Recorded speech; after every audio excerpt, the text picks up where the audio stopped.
Hi friends, എല്ലാവർക്കും കോഴിക്കോട് നൊസ്റ്റാൾജിയയുടെ പുതിയ വീഡിയോയിലേക്ക് സ്വാഗതം. അപ്പോൾ നമ്മളിപ്പോൾ ഇവിടെ വെക്കാൻ പോകുന്നത് ചിക്കൻ കറിയാണ്. അതിന് വേണ്ടിയിട്ട് കുറച്ച് ഇഞ്ചി എടുത്തിട്ടുണ്ട്, 5-6 അല്ലി വെളുത്തുള്ളി, പച്ചമുളക്, 3-4 വറ്റൽ മുളക്, പിന്നെ കറിവേപ്പില, പിന്നെ 2 തക്കാളി, 2 മീഡിയം സൈസ് സവാള, ഇത്രയാണ് എടുത്തിട്ടുള്ളത്.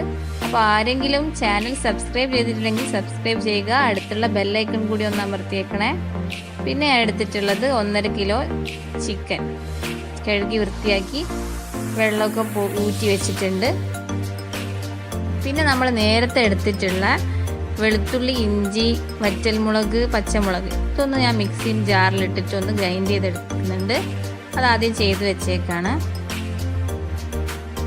ഇതാ ഗ്രൈൻഡ് ചെയ്തെടുത്തു. ഇനി നമുക്ക് ആ ഉള്ളിയും തക്കാളിയൊക്കെ ഒന്ന് നൈസായിട്ട് കട്ട് ചെയ്ത് വെക്കാം. തക്കാളി ഞാൻ ക്രോസ് കട്ട് ചെയ്ത് വെക്കുന്നുണ്ട്, അപ്പോൾ പെട്ടെന്ന് നമുക്ക് പണി കഴിയുമല്ലോ. എന്നിട്ട് നമുക്കിതിന് വേണ്ടിയിട്ടൊരു പാൻ വെച്ചിട്ട് മസാലയൊക്കെ, ഇതിന് വേണ്ടിയിട്ടുള്ള മസാലകളൊക്കെ ഒന്ന് ചൂടാക്കിയെടുക്കാം. അപ്പോൾ ഒരു 1/2 ടീസ്പൂൺ മഞ്ഞൾപ്പൊടി ഇടയിലെടുത്തു. എന്നിട്ടൊരു 2 ടീസ്പൂൺ മുളക് പൊടി, ഇത് കാശ്മീരി ആണെങ്കിൽ 1 ടീസ്പൂൺ ചേർത്ത് കൊടുക്കാം.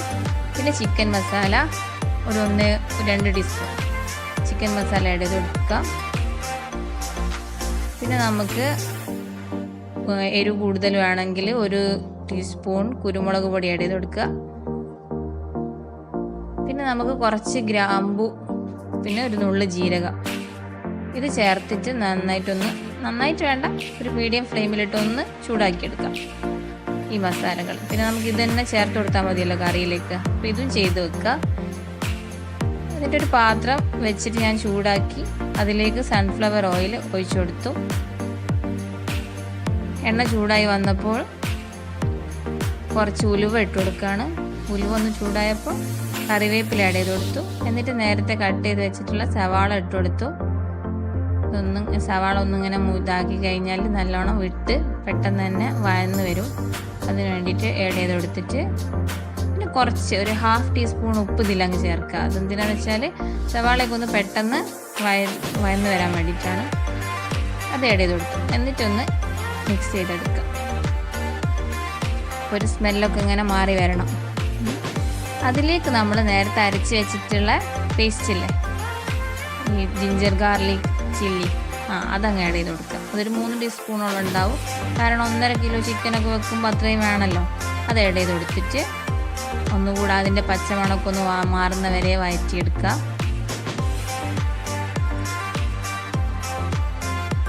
അതിങ്ങനെ ഒരു താളത്തിൽ വഴറ്റാണ്. ഹസ്ബൻഡാണ് കേട്ടോ കുക്ക് ചെയ്യുന്നത്. പിന്നെ തക്കാളി ആഡ് ചെയ്ത് കൊടുത്തു. അതും കൂടെ ഒന്ന് വന്ന് കഴിഞ്ഞാൽ നമ്മൾ നേരത്തെ ചൂടാക്കി വെച്ചിട്ടുള്ള എല്ലാ മസാലേൻ്റെ മിക്സ് അതങ്ങ് ആഡ് ചെയ്ത് കൊടുക്കുക.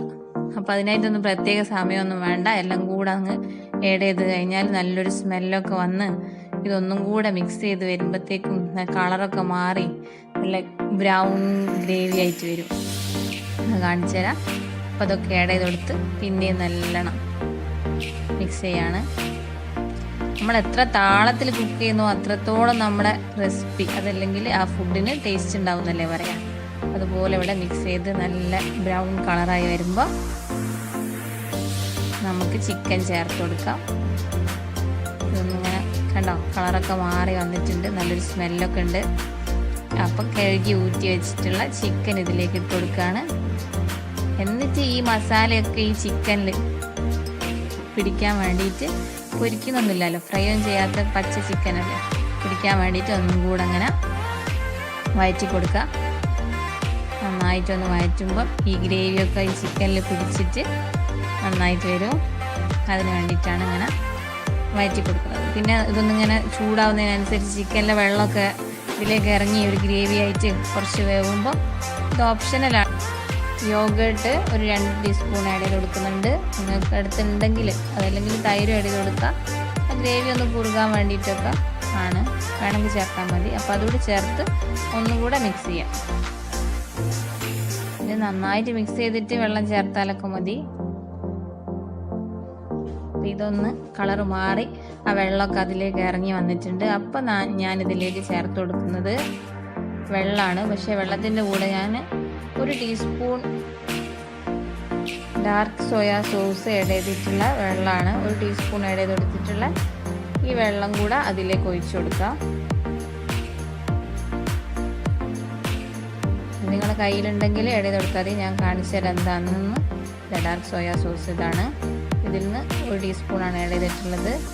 അപ്പോൾ അതുകൂടെ ചേർത്ത് കൊടുത്തിട്ട് നമുക്ക് വെള്ളം ആവശ്യത്തിന് ചേർത്ത് കൊടുത്തിട്ട് ഇതൊന്ന് വെള്ളം വറ്റുന്നവരെ വേവിച്ചെടുക്കണം. ചിക്കൻ ഒന്ന് വേവണമല്ലോ, അതിനൊരു 5-10 മിനിറ്റ് അത്രയും ഉണ്ടാവും ചിക്കൻ്റെ വേവ്.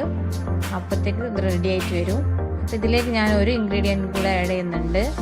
ഇത് ബട്ടർ ഒന്ന് അലിയിച്ചിട്ട് അതിലേക്ക് 1-2 ചിക്കൻ ക്യൂബ് ആഡ് ചെയ്തിട്ട് കൊടുത്തിട്ട് പിന്നെ കുറച്ച് തേങ്ങാക്കൊത്തൂടെ ഇട്ടൊന്ന് മൂപ്പിച്ചെടുത്തിട്ട് ഈ സമയത്ത് ഈ ചിക്കൻ കറിയിലേക്ക് ആഡ് ചെയ്ത് കൊടുക്കുന്നുണ്ട്. വറ്റി വരണ്ട, അതിൻ്റെ മുന്നേ തന്നെ ഇതൂടെ ആഡ് ചെയ്ത് കൊടുത്തിട്ട് നമുക്കൊന്നുകൂടെ കറി വറ്റിച്ചെടുക്കാം. അപ്പോൾ നമ്മൾ കറി ശരിയായിട്ട് വരും. ഞാൻ ആ ഇൻഗ്രീഡിയൻറ്റ് ഇതിലേക്ക് ആഡ് ചെയ്ത് കൊടുക്കുകയാണ്. തേങ്ങാക്കൊത്ത് ഇതിലേക്ക് ഇട്ട് കൊടുത്തിട്ട് നമുക്കൊന്നുകൂടെ വറ്റിച്ചെടുത്താൽ കറി റെഡി.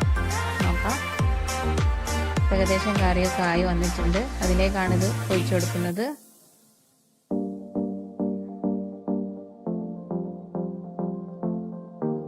ഇനി നമുക്കൊരു അടച്ച് വെച്ച് 5 മിനിറ്റ് വേവിച്ച് പിന്നെ ഒന്ന് തുറന്ന് വെച്ചിട്ട് വെള്ളം വറ്റിച്ചെടുത്താൽ കറി ശരിയായി. അപ്പോൾ നമുക്ക് നോക്കാം. കണ്ടോ, കുറുകി വന്നിട്ടുണ്ട്. കറിയൊക്കെ നല്ല ഗ്രേവി ആയിട്ട് വന്നിട്ടുണ്ട്. നല്ല ടേസ്റ്റും ഉണ്ട്. നമുക്കൊന്ന് വേവ് നോക്കിക്കഴിഞ്ഞാൽ ശരിയായി എന്നറിയാം. കണ്ടോ, നല്ല ഗ്രേവിയൊക്കെ ആയിട്ട് ചിക്കനൊക്കെ വരുന്നുണ്ട്.